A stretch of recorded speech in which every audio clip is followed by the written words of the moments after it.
ഒരു നന്മ ഒരാൾ വിചാരിച്ചാൽ കൂലി കിട്ടും, ചെയ്താൽ 10 കൂലി വേറെ കിട്ടും. ഒരു നന്മ ഒരാൾ വിചാരിച്ചിട്ട് ചെയ്തില്ല, എന്നാൽ എഴുതിയ കൂലി വെട്ടൂല. അങ്ങനെയല്ലോ. അപ്പൊ അടുത്തല്ല ഹജ്ജിന് പോകണം തീരുമാനിച്ചു നമ്മൾ. അപ്പൊ നമുക്കൊരു ഹജ്ജിന്റെ കൂലി എഴുതി പോയില്ലാന്ന് കരുതിയിട്ട് ആ എഴുതിയ കൂലി വെട്ടൂല. പോയാല് 10 ഹജ്ജിന്റെ കൂലി ഏറെ എഴുതും മാത്രം. ഒരു തിന്മ ഒരാൾ വിചാരിച്ചാൽ ശിക്ഷയില്ല, ചെയ്താലേ ശിക്ഷയുള്ളൂ, ഒരു ശിക്ഷയും ഉള്ളൂ. നന്മക്ക് 10 കൂലിയുണ്ട്, 70 കൂലിയുണ്ട്, 70,000 കൂലി കിട്ടുന്നുണ്ട്. ഇങ്ങനെ ഒരുപാട് കൂലി കിട്ടുന്നുണ്ട്. ഒറ്റ കൂലി ഒന്നിനും പറയണില്ല. ഒക്കെ 20, 25, 70 അങ്ങനെയൊക്കെയാണ് പറയണത്. ഇപ്പൊ ഒരാള് ഫർള് നിസ്കാരം ജമാഅത്തായിട്ട് നിർവഹിച്ചാൽ 24 ഇരട്ടി കൂലി കിട്ടും. ഫർള് നിസ്കാരം ഒരാള് തലമറച്ച് നിസ്കരിച്ചാൽ 25 നിസ്കാരത്തിന്റെ കൂലി ഏറെ കിട്ടും. ഒരു ചെലവില്ല. പള്ളിക്കത്തെ ഹൗദിന്റെ അവിടുന്ന് ഒതുണ്ടാക്കി കയറിനോടത്തുള്ള തൂണിന്റെ ചോട്ടില് പ്ലാസ്റ്റിക്കിന്റെ കൊട്ടയിലുണ്ടാവും തൊപ്പി. അതൊന്നെടുത്ത് തലയിലിട്ടാൽ മതി, 25 നിസ്കാരത്തിന്റെ കൂലിയായി. അത് വെള്ളിയാഴ്ച ജുമാ നിസ്കാരാണെങ്കിൽ 70 ജുമയുടെ കൂലി ഏറെ കിട്ടും. ഞാൻ പറഞ്ഞതല്ല, മുഹമ്മദ് നബി സല്ലല്ലാഹു അലൈഹി വസല്ലം പറഞ്ഞതാണ്. ഒരു ചെലവുമില്ല. തൊപ്പി കൊണ്ടോണ്ട, പള്ളിക്കുണ്ട്. ആ കൊട്ടെടുത്തുങ്ങാണ്ട് ഒന്ന് തലയെ കൗത്തിയാല് 70 ജുമാന്റെ കൂലിയായി വെള്ളിയാഴ്ച. ഒരു ചെലവുമില്ല. നമ്മൾ ചെയ്യൂല, എന്താ കേട്ട. അല്ലെങ്കിലും ചെറിയ ചെറിയ കാര്യങ്ങളിലൊന്നും തീരെ ശ്രദ്ധ ഇല്ലല്ലോ. എല്ലാരും ഓരോ തൊപ്പി വാങ്ങണം. നബി സല്ലല്ലാഹു അലൈഹി വസല്ലം തങ്ങൾ കുളിച്ച് എണ്ണ തേച്ച് വാർന്നിട്ട് തൊപ്പി വെച്ച് അതിന്റെ മേലെ തലയെ കെട്ടലായിരുന്നു പതിവ്. എന്നാൽ അപൂർവമായ ചില സന്ദർഭങ്ങളിൽ തൊപ്പി മാത്രവും നബി സല്ലല്ലാഹു അലൈഹി വസല്ലം തങ്ങൾ ധരിച്ചിട്ടുണ്ട്. അതുകൊണ്ട് തൊപ്പിയെങ്കിലും എല്ലാവർക്കും വേണം. ഒന്ന് തീരല്ലാത്തവർ ഓരോന്ന് വാങ്ങണം. ഒന്നുള്ളവര് 2 കൂടി വാങ്ങിയിട്ട് 3 ആക്കണം. 3 തൊപ്പി. എന്തിനാ? നബി തങ്ങൾക്ക് 3 തൊപ്പി ഉണ്ടായിരുന്നു എന്നുണ്ട്. കെട്ടിന്റെ ശ്രേഷ്ഠതയുണ്ട് തൊപ്പിയിലെന്ന് ബിഗയത്ത് 3-ാം ഭാഗമിൽ പറയുന്നു. ഉണ്ടായിരുന്നു നബിക്ക് തൊപ്പികൾ 3, അത് 3 സൈസിൽ ഉള്ളതായി പറയുന്നു. നമുക്കുള്ള വേഷവിധാനമിൽ നബിയല്ലേ വർദ്ധിച്ച മാതൃക എന്നതും മറക്കല്ലേ. അതുകൊണ്ട് എല്ലാവർക്കും ഓരോ തൊപ്പി നിർബന്ധമായും വേണം. ഒന്നുള്ളവര് 3 ആക്കണം. 3 സൈസിലാവണം. കാരണം നബി തങ്ങൾക്ക് 3 തൊപ്പി ഉണ്ടായിരുന്നു. 3 സൈസിലായിരുന്നു ഉണ്ടായിരുന്നത്. അതുകൊണ്ട് അങ്ങനെ തന്നെ വേണം. അങ്ങനെ തന്നെ ഒക്കെ പറഞ്ഞ അതേമാതിരി തന്നെ ചെയ്യാം. അതാണ് ഏറ്റവും പ്രധാനപ്പെട്ട കാര്യം. അള്ളാഹു റസൂലിന് എങ്ങനെയായിരുന്നു അങ്ങനെ തന്നെ. എന്തിനാ അപ്പൊ 1 പോരെന്ന് ചോദിച്ചാല് അത് നബിക്ക് 3 ഉണ്ട്, അതുകൊണ്ട് 3. അത് 3 സൈസാണ്, അതുകൊണ്ട് 3 സൈസ്. അങ്ങനെ തന്നെ ചെയ്യണം. കാരണം എന്താ? ഇതിനൊക്കെ ഒരുപാട് കൂലികളുണ്ട്. നമ്മുടെ നാട്ടിൽ നിന്ന് ഉംറക്കും ഹജ്ജിനും പോകുന്ന ആൾക്കാരെ ആ 6 സൗറിന്റെ താഴെ ഇങ്ങനെ ചെന്നിട്ട് മേലക്ക് ഇങ്ങനെ നോക്കിയിട്ട് പറയും, അതോ കാണുന്നതാണ് 6 സൗറ്, വെളുത്ത അടയാളം ഇങ്ങനെ കാണുന്നില്ലേ, അതിൽ കൂടിയാണ് നബി തങ്ങൾ ഇങ്ങനെ കയറി പോയിരുന്നത്. അതൊക്കെ മനുഷ്യന്മാര് പോണ തന്നെയാണ്. അങ്ങോട്ട് പോണേനും കയറുന്നതിനും വലിയൊരു ഫളീലത്തൊന്നുമില്ല. നമ്മൾ ഇവിടെ ഇരുന്ന് ദ്വാരക്കാര്യം താഴ്ന്നിട്ട് സംഗതി ഫളീലത്തില്ലാത്തോണ്ടൊന്നല്ല, തണ്ടല് വിലങ്ങാത്തത് കൊണ്ടാണ്. അള്ളാന്റെ റസൂല് കയറിയോടത്തേക്ക് കയറണേന് ഫളീലത്തൊക്കെ ഉണ്ട്. സംഗതി ഊരോണ്ട് വയ്യ.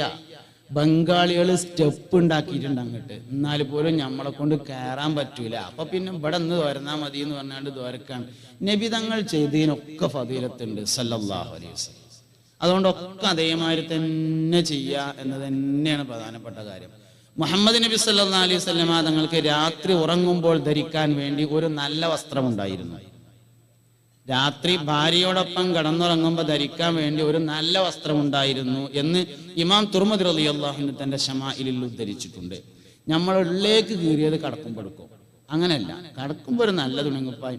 2 നിലക്ക് അത് വേണം. ഒന്ന്, ഉറക്കം എന്നത് ചെറിയ മരണമാണ്. മരിക്കുമ്പോൾ നല്ല വസ്ത്രത്തിലായിരിക്കുക എന്നുള്ളത് പ്രധാനപ്പെട്ട കാര്യമാണ്. അതുകൊണ്ട് തന്നെ പിറ്റേ ദിവസം രാവിലെ എഴുന്നേറ്റാൽ ആ തുണി എടുക്കാൻ പാടില്ല. അതിഞ്ഞ് പിന്നെ കടന്നുറങ്ങുമ്പോൾ എടുക്കണേ കുഴപ്പമില്ല. രാത്രി എടുത്ത വസ്ത്രം രാവിലെ എടുക്കരുത്, അത് വേറെ ഒന്ന് എടുക്കണം. കാരണം അത് മരിക്കുമ്പോൾ ധരിച്ച വസ്ത്രമാണ്. ഒരു ചെറിയ മരണമാണ് യഥാർത്ഥത്തിൽ ഉറക്കം എന്ന് പറയുന്നത്. അവ കടക്കുമ്പോൾ എടുക്കാനായിട്ട് നല്ല വസ്ത്രം. നബി സല്ലല്ലാഹു അലൈഹി വസല്ലം തങ്ങൾക്ക് അങ്ങനെ ഉണ്ടായിരുന്നു. അതുകൊണ്ട് വേണം, പെണ്ണുങ്ങൾക്കും വേണം നല്ലത്. ഇതിപ്പോ പിന്നെ കുട്ടികളൊന്നും ഉള്ളിടത്ത് പറയാൻ പറ്റൂല, എന്നാലും വേറെ അടുത്ത് പറയാങ്ങളെ കിട്ടൂല്ലല്ലോ.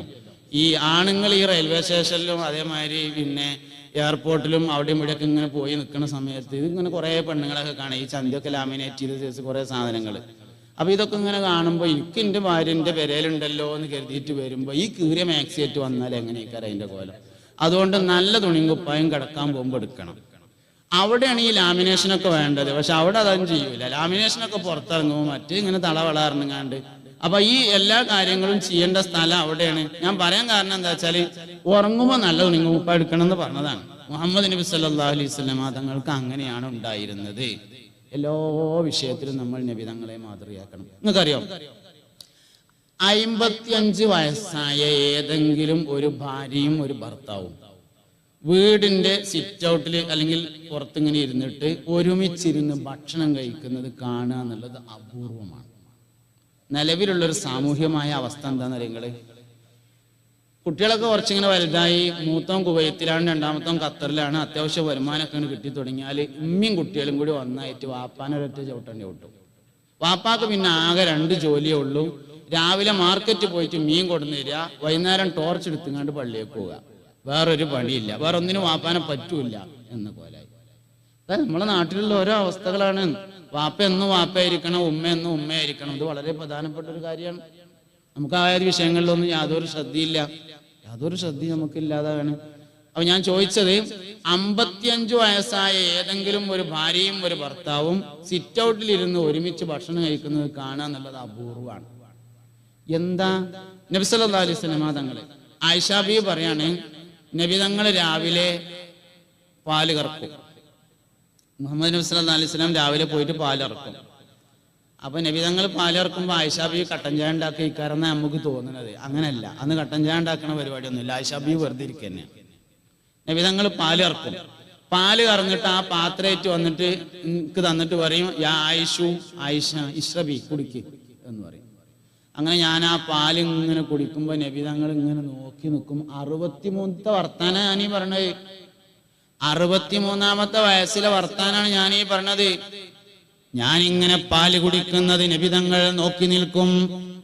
പാല് കുടി കഴിഞ്ഞ് ഞാനിങ്ങനെ ഗ്ലാസ് കൊടുത്താല് നബി തങ്ങൾ അത് വീണ്ടും ഇങ്ങോട്ട് തന്നിട്ട് പറയും, യാ ആയിഷ ഇശ്റബി, ആയിഷ കുടിക്കുക അറിയും.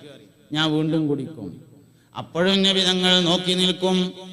വീണ്ടും കൊടുക്കും. 3ാമതും തരും ഞാൻ, 3ാമതും കുടിക്കും.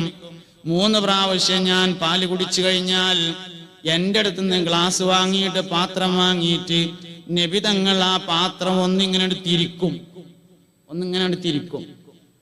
തിരിച്ചിട്ട് എൻ്റെ ചുണ്ട് എവിടെയാണോ തട്ടിയത് അവിടെ തന്നെ ചുണ്ട് തട്ടിച്ച് നബി സല്ലല്ലാഹു അലൈഹി വസല്ലം തങ്ങൾ കുടിക്കുമായിരുന്നു. നമ്മളും ചിറ്റിച്ചൊക്കെ ചെയ്യും, പക്ഷെ ചുണ്ട് എവിടെ തട്ടിയെന്ന് അവിടുന്ന് ഒഴിവാക്കാൻ വേണ്ടിയിട്ടേക്കാരം. ഇതാണ് വ്യത്യാസം. ഇതാണ് വ്യത്യാസം എന്ന് പറഞ്ഞത്. പേരക്കുട്ടികൾ കണ്ടാ എന്താ തോന്നുക? കണ്ടില്ലെങ്കിൽ ഓൽക്ക് എന്താ തോന്നുക? അല്ല, കണ്ടാ എന്താ തോന്നുക?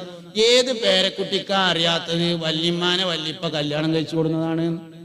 എല്ലാ പേരക്കുട്ടിക്കും അതറിയാം. വല്യമ്മാനെ വല്യപ്പ നിക്കാഹ് കഴിച്ചു കൊണ്ടുവന്നതാണ്. അന്നത്തെ കാരണന്മാരൊക്കെ കൂടിയിരുന്നു, എല്ലാരും അറിഞ്ഞ പരിപാടിയാണ്. മഹറൊക്കെ ഉണ്ടായിരുന്നു. വല്യമ്മയും ഒരു കാലത്ത് പുതുമണവാട്ടിയായിരുന്നു എന്നൊക്കെ പേരക്കുട്ടിക്ക് അറിയാലോ. ഇനിയിപ്പോ എന്താ പോലെ ഒരുമിച്ചൊരു കട്ടിലുമ കടന്നു തുടങ്ങിയാൽ വരാനുള്ളത്? ഒന്നുമില്ല. എന്നിട്ട് 37 വേറൊരു സ്ഥലത്തും 30 വേറൊരു സ്ഥലത്തും മരിക്കോളം ഒരുമിച്ച് കിടക്കണം. ആയിഷ ബീവി റളിയല്ലാഹു അൻഹ ഒരിക്കലും ഇങ്ങനെ ഇരിക്കുകയാണ്. അപ്പോ നബി തങ്ങൾ വന്നിട്ട് മടിയിൽ ഇങ്ങനെ കടന്നു സല്ലല്ലാഹു അലൈഹി വസല്ലം. കുറെ സമയം ഇങ്ങനെ ഇരുന്നപ്പോ നബി തങ്ങൾ ഉറങ്ങിപ്പോയി. ആയിഷ ബീവി റളിയല്ലാഹു അൻഹ ആ സമയത്ത് കരഞ്ഞു. കണ്ണിൽ നിന്ന് കണ്ണുനീരിറ്റ് വീണ് നബി തങ്ങളുടെ പൂമുഖത്ത് വീണപ്പോ ആയിഷ നബി തങ്ങൾ ഞെട്ടി ഉണർന്നു. മാലക്കി ആയിഷു, ആയിഷ നിനക്ക് എന്തു പറ്റി എന്ന് ചോദിച്ചു. എന്തേ പറ്റിയെന്ന് ചോദിച്ചു. ഞാന് പെട്ടെന്ന് ഉറങ്ങിപ്പോയത് കൊണ്ട് നിനക്ക് വിഷമായോ? നീ കുറെ സംസാരിക്കണമെന്ന് കരുതിയതായിരുന്നോ? എന്തേ സംഭവിച്ചു? ആ സമയത്ത് ആയിഷ ബീവി റളിയല്ലാഹു അൻഹ പറഞ്ഞു, അല്ലാഹുവിന്റെ റസൂലേ, എനിക്കിവിടെ മടിയിൽ തലവെച്ച് കിടക്കാൻ നിങ്ങളെ കിട്ടി നബിയേ. നാളെ മഹ്ശറയിൽ സ്വർഗത്തില് കോടാനക്കോടി മനുഷ്യന്മാരുള്ള സ്ഥലത്ത് ഇതുപോലെ എനിക്ക് മടിയിൽ തലവെച്ചുറങ്ങാൻ നിങ്ങളെ കിട്ടുമോ നബിയേ എന്നാലോചിച്ചപ്പോൾ എനിക്ക് സങ്കടം അടക്കാൻ കഴിയുന്നില്ല റസൂലേ എന്ന് സയ്യിദത്തുന ആയിഷ ബീവി റളിയല്ലാഹു അൻഹ പറയുന്നുണ്ട്. എനിക്ക് ജീവിതത്തിൽ ഏറ്റവും കൂടുതൽ സന്തോഷം തോന്നിയ ഒരു രംഗമുണ്ട്. എനിക്ക് ജീവിതത്തിൽ ഏറ്റവും കൂടുതൽ സന്തോഷം ഉണ്ടായ ഒരു രംഗമുണ്ട്. അള്ളാന്റെ റസൂല് എന്റെ വീട്ടിൽ, എന്റെ റൂമിൽ, എന്റെ മടിയിൽ തലവെച്ച് വഫാത്താവുകയാണ്. നബി തങ്ങളുടെ മരണത്തിന്റെ വേദനയാണെന്ന് മനസ്സിലായപ്പോ അറാഖിന്റെ കമ്പെടുത്ത് നബി തങ്ങൾക്ക് മിസ്വാക്ക് ചെയ്തു കൊടുക്കാൻ ഞാൻ ഒരുങ്ങി. മിസ്വാക്കിന്റെ തല ചപ്പിയിരുന്നില്ല, സോഫ്റ്റ് ആയിരുന്നില്ല. അതുകൊണ്ട് ഞാൻ എന്റെ വായയിൽ വെച്ച് അതിന്റെ തലഭാഗം കടിച്ചിട്ട് അതുകൊണ്ട് നബി തങ്ങൾക്ക് ഇങ്ങനെ പല്ലു തേച്ചു കൊടുത്തു. അള്ളാന്റെ റസൂല് വഫാത്താകുമ്പോ എന്റെ ഉമിനീര് നബി തങ്ങളുടെ വായിലായിരുന്നു എന്നതാണ് എനിക്ക് ജീവിതത്തിൽ ഏറ്റവും കൂടുതൽ സന്തോഷം നൽകുന്ന രംഗമെന്ന് സയ്യിദത്തുന ആയിഷ റളിയല്ലാഹു അൻഹ. വളരെ പ്രധാനപ്പെട്ട കാര്യമാണ്. ബഹുമാനപ്പെട്ട ഖദീജ ബീവി റളിയല്ലാഹു അൻഹ നബി തങ്ങളുടെ ആദ്യത്തെ ഭാര്യയാണ്, ഉമ്മഹാത്തുൽ മുഅ്മിനീൻ. അള്ളാഹു അവരുടെ കൂടെ നമ്മളെ സ്വർഗത്തിൽ ഒരുമിച്ച് വിട്ടട്ടെ. ഖദീജ ബീവി ഭയങ്കര ഒരു സംഭവമാണ്. നബി തങ്ങൾക്ക് ഒറ്റക്കിരുന്ന് അള്ളാഹുവിനെ ഇബാദത്ത് ചെയ്യണം. ഖദീജ ബീവി ഒന്ന് പോയി നോക്കിയിട്ട് സ്ഥലം ഉറപ്പിച്ചു. നമുക്ക് പെണ്ണുങ്ങളുടെ ഒരു വിഷയത്തിൽ അഭിപ്രായം ചോദിക്കാന്നൊക്കെ പറഞ്ഞാൽ വലിയ മടിയാണ്. അതുകൊണ്ടൊന്നും പെണ്ണുങ്ങൾ അപ്പളാവുമൊന്നുമില്ല അഭിപ്രായം ചോദിച്ചു എന്ന് എഴുതിയിട്ട്. ഭാര്യയുടെ അഭിപ്രായം ചോദിക്കൊക്കെ വേണം ഒരു വിഷയം ചെയ്യുന്ന സമയത്ത്. ഒന്നുമില്ലെങ്കിൽ അവരുടെ ദ്വാങ്കിൽ നമുക്ക് ഉണ്ടാവുമല്ലോ. ഒരു വിഷയത്തിൽ ഒരാളോട് അഭിപ്രായം ചോദിച്ചു എന്ന് എഴുതിയിട്ട് മോശമാവൊന്നുമില്ല. അതൊക്കെ നമ്മൾ വെറുതെ ധാരണകളാണ്. അതുകൊണ്ട് ഉമ്മാനോട് അഭിപ്രായം ചോദിക്കുക, വാപ്പാനോട് അഭിപ്രായം ചോദിക്കുക, ഭാര്യയോട് അഭിപ്രായം ചോദിക്കുക തുടങ്ങിയ കാര്യങ്ങളൊക്കെ വേണം. അത് പള്ളി ഉണ്ടാക്കുകയാണെങ്കിലും വേണം. നബി സല്ലല്ലാഹു അലൈഹി വസല്ലം തങ്ങൾ അഭിപ്രായം ചോദിച്ചു. ഖദീജ ബീവി റളിയല്ലാഹു അൻഹ പോയി നോക്കിയിട്ട് സ്ഥലം നിശ്ചയിച്ചു. ആയിക്കോട്ടെ പറഞ്ഞു. അങ്ങനെ നബി തങ്ങൾ പോവുകയാണ്. 2 വർഷമാണ് പോയത്. ആദ്യത്തെ വർഷം പോവുകയാണ്. പോയപ്പോ ഗോതമ്പ് മാവ്, പച്ചവെള്ളം, കാരക്ക, ഉപ്പ്, 4 സാധനങ്ങളാണ് അവനെ കൊണ്ടേ കൊടുത്തിട്ട് മടങ്ങി വരും. ഇത് കണ്ടപ്പോഴാണ് ഉസാമത്ത് ബിൻ സയ്യിദ് ചോദിച്ചത്, വല്യമ്മ ഞാൻ കൊണ്ടേ കൊടുത്താ പോരെ എന്ന് ചോദിച്ചപ്പോ സയ്യിദത്തുന ഖദീജ റളിയല്ലാഹു അൻഹ പറഞ്ഞു, വേണ്ട മോനെ, എന്റെ ഭർത്താവിന് ഞാൻ തന്നെ ഭക്ഷണം കൊടുക്കട്ടെ. എന്റെ ഭർത്താവിന് ഞാൻ തന്നെ ഭക്ഷണം കൊടുക്കട്ടെ. കുറച്ചാലൊക്കെ തർക്കം ഉണ്ടാവില്ല. ഒരു 10-40 വയസ്സ് 45 വയസ്സൊക്കെ ആയി കുട്ടികളൊക്കെ വലുതായാല് മക്കളെ വാപ്പ വന്നിട്ടുണ്ട് ചോറ് വിളമ്പി കൊടുത്താളീന്ന് കുട്ടികളോട് പറയലാണ് സാധാരണ പതിവ്. അവര് ഖദീജ ബീവിനെ ശരിക്കൊന്ന് പഠിക്കണം. സൗകര്യമില്ലാത്തോണ്ടല്ല, എന്റെ ഭർത്താവിന് ഞാൻ തന്നെ ഭക്ഷണം കൊടുക്കട്ടെ എന്ന് പറഞ്ഞ് 55-ാമത്തെ വയസ്സിൽ 9.5 കിലോമീറ്റർ നടന്ന് ഭക്ഷണം കൊണ്ടുപോയി കൊടുത്തിരുന്ന ആളാണ് സയ്യിദത്തുന ഖദീജ റളിയല്ലാഹു അൻഹ. ഉമ്മഹാത്തുൽ മുഅ്മിനീങ്ങളിൽ നിന്ന് നമുക്ക് കുറേ പാഠം പഠിക്കാനുണ്ട്. ഉമ്മഹാത്തുൽ മുഅ്മിനീൻ കുറേ 4 സ്ത്രീകളെ കുറിച്ച് നിങ്ങൾ പഠിക്കണമെന്ന് നബി തങ്ങൾ പറഞ്ഞിട്ടുണ്ട്. ഹസ്ബുക മിൻ നിസാഇൽ ആലമീൻ, പ്രപഞ്ചത്തിലെ സ്ത്രീകളിൽ നിന്ന് 4 പെണ്ണുങ്ങളെ നിങ്ങൾ പഠിക്കണം. അതിലൊരു പെണ്ണാണ് ഖദീജത്തു ബിൻതു ഖുവൈലിദ് റളിയല്ലാഹു അൻഹ. ഖുവൈലിദിന്റെ മകളായ ഖദീജ ബീവി റളിയല്ലാഹു അൻഹ എന്ന് പറയുന്നത് ഒരു കുടുംബിനി എന്ന നിലയിൽ ഏറ്റവും നന്നായി പഠിക്കപ്പെടേണ്ട വ്യക്തിയാണ് സയ്യിദത്തുന ഖദീജ റളിയല്ലാഹു അൻഹ എന്ന് പറയുന്നത്. അതുകൊണ്ട് പുണ്യനബി സല്ലല്ലാഹു അലൈഹി വസല്ലം തങ്ങളുടെ ജീവിതത്തിൽ നിന്ന് കുടുംബജീവിതം പഠിക്കണം. അങ്ങനെ അതിനനുസരിച്ച് പോകാൻ നമുക്ക് സാധിക്കണം. അതാണ് ജീവിതത്തിന്റെ വിജയം എന്ന് പറയുന്നത്. ധാരണകളാണ് പലപ്പോഴും നമ്മളെ നേരാക്കും കേടുവരുത്തും ചെയ്യുക. ഇത് എന്തിന് എന്ന് തീരുമാനിക്കപ്പെടാത്തതാണ് പ്രശ്നം. കുടുംബജീവിതം എന്തിന്? കുടുംബജീവിതം യഥാർത്ഥത്തിൽ സ്വർഗം എളുപ്പമാകാനാണ് എന്ന് മനസ്സിലാക്കിയാൽ എല്ലാ പ്രശ്നവും തീർന്നു. എല്ലാ പ്രശ്നവും തീർന്നു. ഒരുപാട് വിവാഹങ്ങളെയും ഒരുപാട് വൈവാഹിക ജീവിതങ്ങളെയും ചരിത്രം പരിശോധിക്കുന്നുണ്ട്. ബഹുമാനപ്പെട്ട ഗൗസുൽ ആദം സുൽത്താൻ മുഹിയുദ്ദീൻ അബ്ദുൽ ഖാദിർ ജീലാനി റളിയല്ലാഹു അൻഹുവിന്റെ മാതാപിതാക്കൾ അബൂ സാലിഹും ഫാത്തിമയും ചരിത്രം പരിചയപ്പെടുന്ന ഒരു ആപ്പിയമ്മയാണ്. നിങ്ങൾക്ക് അറിയണ കഥ ആയതുകൊണ്ട് ഞാൻ പറഞ്ഞില്ല. അത്തിപ്പഴം തിന്നത് പൊരുത്തപ്പെടിക്കാൻ വേണ്ടി പുഴക്കരയിലൂടെ പോയി അത്തിപ്പഴം പൊരുത്തപ്പെട്ട് കിട്ടാൻ വേണ്ടി ദിവസങ്ങളോളം അവിടെ ജോലി ചെയ്ത, വർഷങ്ങളോളം ജോലി ചെയ്ത അബൂ സാലിഹ് ഗൗസുൽ ആദമിന്റെ വാപ്പിയമ്മി. ഷെയ്ഖ് ബഹുമാനപ്പെട്ട മുഹമ്മദ് ബിൻ ഇസ്മായിൽ ബുഖാരി റളിയല്ലാഹു അൻഹുവിന്റെ ഉമ്മാനെ കുറിച്ച് ചരിത്രം പറയുന്നുണ്ട്. ബഹുമാനപ്പെട്ട ഇമാം ബുഖാരി റളിയല്ലാഹു അൻഹു ചെറുപ്പത്തിലെ കണ്ണ് കാണാത്ത ആളായിരുന്നു എന്നാണ്. ഉമ്മ ദുആ ചെയ്ത് അവസാനം മുഹമ്മദ് ബിൻ ഇസ്മായിൽ ബുഖാരി റളിയല്ലാഹു അൻഹുവിന് കണ്ണിന് കാഴ്ച കിട്ടിയതാണ് എന്ന് ചരിത്രം പറയുന്നുണ്ട്. സൂഫി ലോകത്ത് വലിയ ചർച്ചാ വിഷയമായ ഒരാളാണ് അബ്ദുല്ലാഹിബ്നുൽ മുബാറക് എന്ന പേരായ ആള്. വലിയ ചർച്ചയാണ് അബ്ദുല്ലാഹിബ്നുൽ മുബാറക്. അബ്ദുല്ലാഹിബ്നുൽ മുബാറക് പിന്നെ പ്രമുഖരായ ഒരുപാട് സൂഫിയാക്കളുടെ ഗുരുനാഥനാണ്. ഗൗസുൽ ആദമിന്റെ ഗുഞ്ഞത്തുൾപ്പെടെയുള്ള കിതാബുകളിലൊക്കെ അബ്ദുല്ലാഹിബ്നുൽ മുബാറക്കിന്റെ ചരിത്രം, അദ്ദേഹത്തിന്റെ വാചകങ്ങളും സ്റ്റേറ്റ്മെന്റുകളൊക്കെ ഉദ്ധരിക്കുകയും ചെയ്തിട്ടുണ്ട്.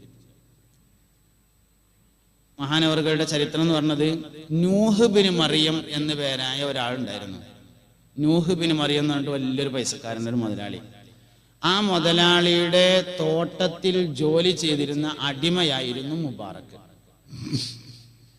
ഒരു ദിവസം നൂഹ് മുതലാളി തോട്ടം സന്ദർശിക്കാൻ വേണ്ടി ചെന്നു. തോട്ടത്തിലൂടെ ഇങ്ങനെ ചുറ്റിക്കറങ്ങി വന്ന് ക്ഷീണിച്ച് ഇരുന്നപ്പോ മുബാറക്കിനെ വിളിച്ചിട്ട് പറഞ്ഞു, മുബാറക്കെ, നമ്മളെ തോട്ടത്തിൽ നിന്ന് നല്ല മധുരമുള്ള ഒരു പഴം കൊണ്ടുപോവാ, എനിക്ക് കഴിക്കാനാണ് എന്ന് പറഞ്ഞു. അതിൽ മുബാറക്ക് ഇങ്ങനെ പോയിട്ട് നല്ലൊരു പഴം കൊടുത്തു. തിന്നു നോക്കുമ്പോ ഭയങ്കര പുളിയാ. ഇതെന്താ ആളെ കളിയാക്കണത്? മധുരമുള്ള ഒന്ന് കൊണ്ടുപോവാ എന്ന് പറഞ്ഞു. രണ്ടാമതും പോയിട്ട് വേറൊന്ന് കൊടുത്തു. കാണാനൊക്കെ നല്ല രസമുണ്ട്, പക്ഷെ ഭയങ്കര പുളിയാ. മൂന്നാമതൊന്ന് കൊണ്ടുവന്നെടുത്തു, അതും പുളിയായപ്പോ നൂഹ് മുതലാളി ചോദിച്ചു, അല്ല മുബാറക്കെ, എത്ര കാലമായി എൻ്റെ തോട്ടത്തിൽ നീ പണിയെടുക്കാൻ തുടങ്ങിയിട്ട്? ഇപ്പോഴും ഈ തോട്ടത്തിലെ മധുരമുള്ളതേതാ പുളിയുള്ളതേതാ എന്ന് നിനക്കറിയില്ലേ എന്ന് ചോദിച്ചു. അപ്പൊ പറഞ്ഞു, മുബാറക്ക് പറഞ്ഞു, മുതലാളി, ഈ തോട്ടത്തിലെ മധുരമുള്ളതും പുളിയുള്ളതും നോക്കാൻ നിങ്ങൾ എന്നെ ഏൽപ്പിച്ചിട്ടില്ല. ഈ തോട്ടത്തിന്റെ സംരക്ഷണമാണ് നിങ്ങൾ എന്നെ ഏൽപ്പിച്ചിട്ടുള്ളത്. നേരത്തെ ഉത്തരവാദിത്ത ബോധത്തെക്കുറിച്ച് പറയണ്ട. ഇവിടെ വലിയൊരു സംഗതിയാണ്. ഒരു മനുഷ്യനെ ഏൽപ്പിച്ച പണിയെടുക്കുക, ഏൽപ്പിക്കാത്ത പണി എടുക്കാതിരിക്കുക എന്നൊക്കെ ഉള്ളത്. ഉമർ റളിയല്ലാഹു അൻഹു ഒരിക്കലും മദീന പള്ളിയുടെ ചെരുവിൽ നിന്ന് കുട്ടികൾ കരയുന്നത് പോലത്തെ ഒരു കരച്ചിൽ കേട്ടു എന്നാണ്. സഹാബികൾ ചെന്ന് നോക്കുമ്പോൾ ബഹുമാനപ്പെട്ട അമീറുൽ മുഅ്മിനീൻ ഉമർ ബിൻ ഖത്താബ് റളിയല്ലാഹു അൻഹു തലയിൽ ഇങ്ങനെ കൈകെട്ടിയിട്ട് ഭയങ്കര കരച്ചിൽ. അപ്പൊ സഹാബത്ത് ചോദിച്ചു, അല്ല അമീറുൽ മുഅ്മിനീൻ, എന്തിനാ നിങ്ങൾ ഇങ്ങനെ കരയണതെന്ന് ചോദിച്ചപ്പോ കൈ ഇങ്ങനെ കാണിച്ചു കൊടുത്തു. ഇത് അങ്ങോട്ട് നോക്കി. സക്കാത്തിന്റെ മുതൽ സൂക്ഷിക്കാൻ വേണ്ടി ഏൽപ്പിക്കപ്പെട്ടതിൽ നിന്ന് 1 മണി ഗോതമ്പായിരുന്നു കയ്യിൽ. നാളെ അള്ളാന്റെ കോടതിയിൽ, ഉമറെ, അള്ളാഹുവിന്റെ അടിമകൾ നിന്നെ സക്കാത്തിന്റെ മകൾ സൂക്ഷിക്കാൻ വേണ്ടി ഏൽപ്പിച്ചിട്ട് അത് നീ എന്തിനെ നഷ്ടപ്പെടുത്തിയെന്ന് ചോദിച്ചാൽ ഞാൻ എന്താ മറുപടി പറയാ എന്നാലോചിച്ച് കരയുകയാണെന്ന് സയ്യിദുനാ ഉമർ ബിൻ ഖത്താബ് റളിയല്ലാഹു അൻഹു. അബ്ദുല്ലാഹി മുബാറക് പറഞ്ഞു, മുതലാളി, ഇവിടുത്തെ പഴങ്ങളുടെ രുചി അറിയാൻ നിങ്ങൾ എന്നെ ഏൽപ്പിച്ചിട്ടില്ല. ഇതിന്റെ സംരക്ഷണം എന്നെ ഏൽപ്പിച്ചിട്ടുള്ളൂ. അള്ളാഹുവാണേ സത്യം, ഈ തോട്ടത്തിൽ മധുരമുള്ള പഴമേതാണെന്നും പുളിയുള്ള പഴമേതാണെന്നും എനിക്കറിയില്ല എന്ന് പറഞ്ഞു. നൂഹ് മുതലാളി മുബാറക്കിനെ കൂട്ടിയിട്ട് പെരേക്ക് പോയി. വീട്ടിൽ ചെന്നിട്ട് ഭാര്യയോട് പറഞ്ഞു, ഭാര്യ സഹധർമ്മിണി, എനിക്കൊരാശയം തോന്നുന്നുണ്ടെന്ന് പറഞ്ഞു. ഭാര്യ ചോദിച്ചു, എന്താ നിങ്ങൾ ആശയം എന്ന് ചോദിച്ചു. നമ്മുടെ മോൾക്ക് നമ്മൾ കുറേ കാലമായിട്ട് ഭർത്താവിനെ അന്വേഷിച്ച് നടക്കല്ലേ, ഞാൻ ഇന്ന് തോട്ടത്തിൽ ചെന്നപ്പോ ഇങ്ങനെയൊക്കെയുള്ള ഒരു അനുഭവം ഉണ്ടായി. എനിക്ക് തോന്നുക നമ്മളെ മുബാറക്കിനെ കൊണ്ട് നമ്മളെ മോളെ കെട്ടിച്ചാലോ എന്ന് തോന്നാം. ഭാര്യ പറഞ്ഞു, ഞാനത് മോളോടൊന്ന് ചോദിക്കാം. മോളോട് ചോദിക്കട്ടെ പറഞ്ഞു. ഉടൻ തന്നെ മകളെ വിളിച്ചു തള്ള പറഞ്ഞത് ശ്രദ്ധിച്ചു കേട്ടു, ജവാബിതാണുണ്ടായത്. മക്കൾക്ക് ഗുണമല്ലാത്തതൊന്നും തന്നെ മാതാപിതാക്കളിൽ നിന്ന് വരുമോ പൊന്നെ? അതിനാൽ നിങ്ങൾക്കിഷ്ടമായി തോന്നുന്നത് എനിക്കിഷ്ടമാണതിലാണ് തൃപ്തിയുമുള്ളത്.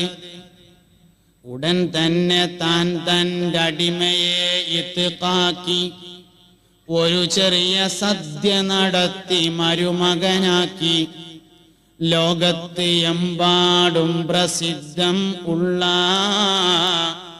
ഇബ്നുൽ മുബാറക്കിനുമ്മയാണ് തള്ള